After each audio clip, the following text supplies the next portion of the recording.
فاسألوا أهل الذكر إن كنتم لا تعلمون. Intinya mereka tidak bisa membangun dengan batu dan juga mereka tidak tahu bagaimana menguatkan bangunan dengan kayu. Padahal kayu-kayu juga bisa didatangkan, tapi mereka tidak bangun pada saat itu. Para pemuka Mekah coba mencari informasi bagaimana caranya supaya kita buat bangunan yang kuat, jangan seperti rumah-rumah kita ini. Dan mereka setelah mencari informasi bagaimana membangun dengan batu, mereka tidak temukan satupun ada kalau kita sekarang insinyur yang bisa membangunnya. Kemudian juga mereka tidak punya kayu.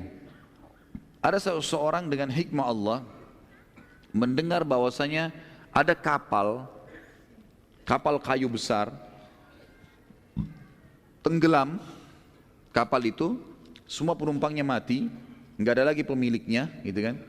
Kemudian kapal itu muncul lagi di permukaan, tapi sudah nggak dihiraukan, nggak ada orang hiraukan lagi. Itu ada di pelabuhan kalau sekarang Jeddah, gitu kan. Mereka mendengar karena Jeddah sudah ada, gitu kan, dari zaman dulu. Orang-orang Quraisy kalau mau ke negeri Syam, mau ke Afrika, mereka menyeberang dari situ. Maaf, bukan ke negeri Syam ya, ke Afrika. Maka pada saat itu pun mereka sepakat mendatangi siapa yang bertanggung jawab tentang kapal itu. Cari-cari informasi, masih ada ahli warisnya, pemilik kapal itu. Ditanyalah, kami ingin mau mengambil kayu-kayunya, bagaimana? Mau dijual, mau di apa ini? Oh enggak usah, kami hibahkan saja, silakan. Maka kayu-kayu itu diambil oleh orang-orang Quraisy, dibawa ke Mekah untuk dipakai pondasi Ka'bah. Kemudian dengan hikmah Allah juga, ada seorang penduduk Mekah datang dari luar Mekah, dia membeli seorang hamba sahaya di pasar hamba sahaya dari Afrika orang ini, dan kebetulan orang ini mahir dalam membangun susunan batu. Maka dengan kejadian ini termudahkanlah urusan mereka. Kayu sudah ada, kemudian ada orang yang bisa membuat cetakan-cetakan batu yang diambil dari mengambil batu-batu gunung, kemudian bagaimana cara menempel batu satu sama yang lain. Maka mulailah mereka akan membangun Ka'bah. Hanya saja ada lagi satu cerita di sini teman-teman sekalian yang disebutkan oleh para ahli sejarah. Pada saat itu, waktu mereka sudah ngumpulin duit semua, ternyata orang-orang Quraisy menggabungkan antara harta halal sama harta haram. Ada juga mereka punya harta haram, seperti ada banyak masyarakat Mekah yang suka mendatangkan penari-penari dari luar, kemudian dipersewakan, gitu kan. Kemudian mereka juga punya hasil rentenir, ngambil-ngambil uangnya. Ada juga orang yang halal, dia punya tanah yang dia bangun kebun kurma, dia bangun apa, kemudian dia punya kebunan lalu dia jual, atau dia punya peternakan turun-temurun dari uang yang halal lalu dia transaksikan. Bercampur baur lah intinya. Pada saat mereka mau mengumpulkan harta itu dan mereka mau mulai, ada orang yang mau mulai untuk mendekati Ka'bah, mereka kaget dan menemukan di dalam Ka'bah ada seekor ular. Ular ini badannya hitam dan kepalanya putih. Setiap kali ada orang yang mendekat selalu diserang oleh ular ini. Mereka bingung, apa penyebabnya ini? Enggak mungkin, ini rumahnya Allah. Karena orang-orang Quraisy tahu ini rumahnya Allah. Hanya saja mereka berbuat kemusyrikan ya. Mereka yakin bahwasanya batu-batu bisa jadi perantara dengan Allah. Hanya karena itu, tapi mereka tahu pencipta langit dan bumi adalah Allah. Mereka tahu dulu ada Nabi Ibrahim. Mereka tahu Ka'bah itu adalah rumahnya Allah. Kita sudah tahu kisah bagaimana waktu Abraham mau menghancurkan Ka'bah, mereka sangat khawatir, gitu kan, dan seterusnya. Yang jelas teman-teman sekalian, pada saat itu sepakat tokoh-tokoh Quraisy kumpul lagi dari dua, kira-kira apa ini? Mungkin ada uang-uang haram nih. Keluarkan uang-uang haramnya. Dikeluarkanlah uang-uang haram itu. Dikeluarkan uang-uang haram itu. Sampai tinggal uang halal saja. Waktu mereka sudah keluarkan uang haram, dari perzinahan, dari riba, dari segala macam dikeluarkan, tinggal uang-uang yang halal saja. Maka mereka semua menyaksikan pada saat itu ada seekor burung datang dari arah timur yang warnanya mirip dengan ular tersebut. Datang lalu masuk dari atas Ka'bah, mencengkeram ular itu, kemudian membawanya pergi ke arah barat. Pada saat itu teman-teman, setelah selesai itu, mereka tidak ada yang berani mendekati Ka'bah. Tidak ada satupun orang yang berani mendekati Ka'bah. Apalagi mereka sudah tahu dan mereka saksikan sendiri dan dinukil cerita satu sama yang lain. Dan pada saat itu masih hidup sebagian tokoh-tokoh Mekah yang menyaksikan kasus Abraha yang dihancurkan oleh burung ababil. Maka yang terjadi mereka tidak berani sama sekali mendekati. Mereka bilang, Abraha dengan pasukannya saja mendekati Ka'bah Allah hancurkan, apalagi kita yang datang mau mencabut batunya Ka'bah. Ini berbahaya. Mereka ketakutan, tidak ada yang berani sama sekali. 1 hari lewat mereka tidak berani, 2 hari lewat mereka tidak berani, sama sekali mereka tidak berani. Sampai datang ayahnya Khalid bin Walid, Al-Walid bin Mughirah. Ini salah satu tokoh Quraisy. Dia mengatakan, aku akan memulainya. Mulai datang dia ambil kampaknya, mulailah dia jatuh-jatuhin tembok-tembok yang ada. Memang ini harus diruntuhin dulu, karena ini tanah liat semua. Dijatuhin dulu, kemudian baru disusun batu yang rapi. Barulah mulai mereka hancurin. Orang Mekah semua lihat dari jauh, nggak ada yang berani bantu, gitu kan. Dibiarin saja Al-Walid ini.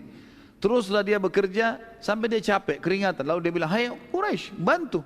Mereka bilang, tidak demi Allah. Sampai kami lihat besok kau masih hidup atau tidak.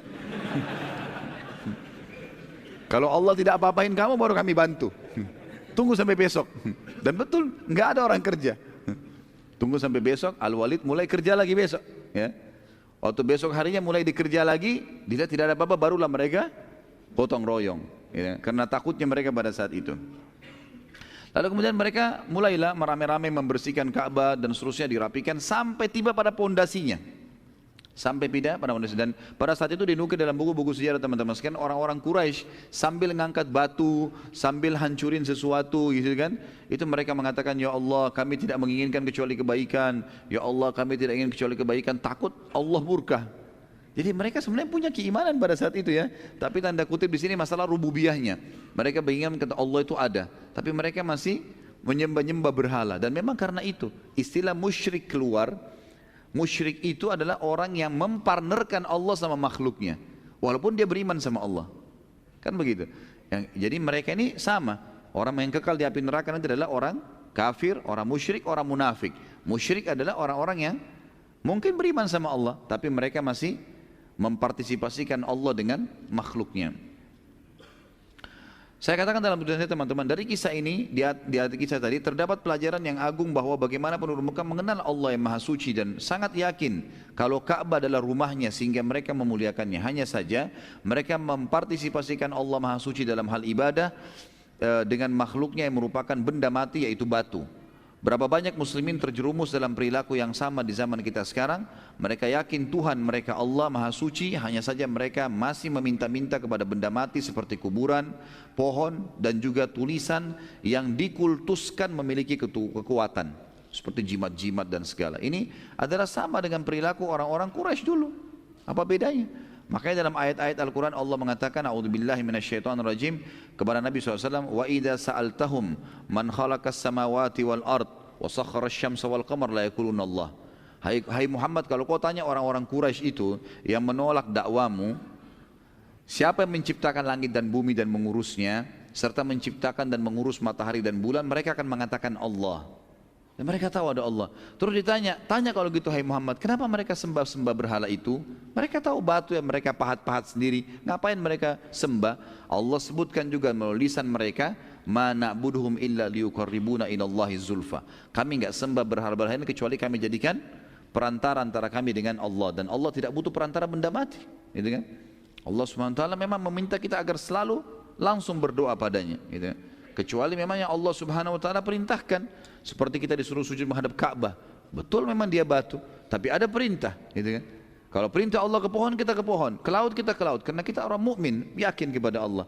Tapi kalau tidak ada perintahnya, seperti kasus misalnya Hajar Aswad yang pernah Umar bin Khattab di zaman khilafahnya beliau berdiri di depan Hajar Aswad dan beliau sangat tinggi besar postur tubuhnya, sengaja teriak dengan keras mengatakan, demi Allah wahai Hajar Aswad. Sambil tawaf beliau teriak supaya orang dengar semua, gitu kan? Saya tahu kau hanya batu biasa. Kalau bukan saya melihat Rasulullah SAW menciummu, saya tidak akan menciummu. Pelajaran apa di sini teman-teman sekalian? Hajar Aswad hanya dicium, enggak lebih daripada itu. Enggak usah gosok-gosok kopiahnya. Iya. Kenapa Pak digosok? Wangi. Pastilah wangi itu. Dikasih minyak wangi sama Rasul. Bayangkan orang jutaan orang yang cium, harus dikasih minyak wangi memang. Kan gitu. Jadi Hajar Aswad kita hormati, ciumi karena Nabi SAW cium, kan gitu. Dan ini pelajaran besar dari Umar radhiyallahu anhu. Umar bin Khattab di zaman khilafah beliau menebas pohon namanya pohon Bayatur Ridwan. Nanti kita pelajari ini di Sulhu Hudaybiyah, gitu kan. Ada pohon di situ, Nabi SAW pernah membaiat 1398 sahabat untuk berperang melawan Quraisy kalau Utsman bin Affan tidak kembali dari Mekah. Waktu itu ditahan Utsman bin Affan oleh Abu Sufyan, gitu kan. Yang jelas pada saat itu teman-teman, pada saat di zaman khilafahnya Umar, sudah mulai orang datang ke pohon itu, sholat di situ, kemudian ngambil daunnya, apalah segala macam. Ya. Akhirnya Umar bin Khattab suruh tebang pohon itu. Tidak ada hubungannya. Setelah baiat pun Nabi SAW tidak pernah bilang datangi ya pohon itu, hormatilah pohon. Tidak ada sama sekali perintahnya, gitu kan.